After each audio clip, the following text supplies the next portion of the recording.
Present simple. I do my homework. I do my homework. ខ្ញុំធ្វើកិច្ចការផ្ទះរបស់ខ្ញុំ Present perfect. I have done my homework. I have done my homework. ខ្ញុំបានធ្វើកិច្ចការផ្ទះរបស់ខ្ញុំមានន័យថាខ្ញុំទើបតែបានធ្វើវាហើយឬបានធ្វើវាហើយថ្មី Past simple. I did my homework. I did my homework. ខ្ញុំបានធ្វើកិច្ចការផ្ទះរបស់ខ្ញុំមានន័យថាខ្ញុំបានធ្វើវានៅពេលជាក់លាក់ណាមួយក្នុងអតីតកាល Past perfect. I had done my homework. I had done my homework.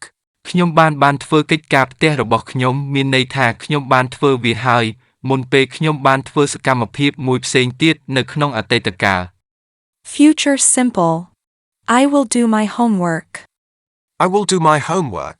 ខ្ញុំនឹងធ្វើកិច្ចការផ្ទះរបស់ខ្ញុំ Future perfect. I will have done my homework. I will have done my homework. ខ្ញុំនឹងបានធ្វើកិច្ចការផ្ទះរបស់ខ្ញុំមានន័យថាខ្ញុំនឹងបានបញ្ចប់ការធ្វើកិច្ចការផ្ទះរបស់ខ្ញុំមុនពេលជាក់លាក់ណាមួយឬមុនពេលខ្ញុំធ្វើសកម្មភាពថ្មីមួយទៀតនៅអនាគតកាល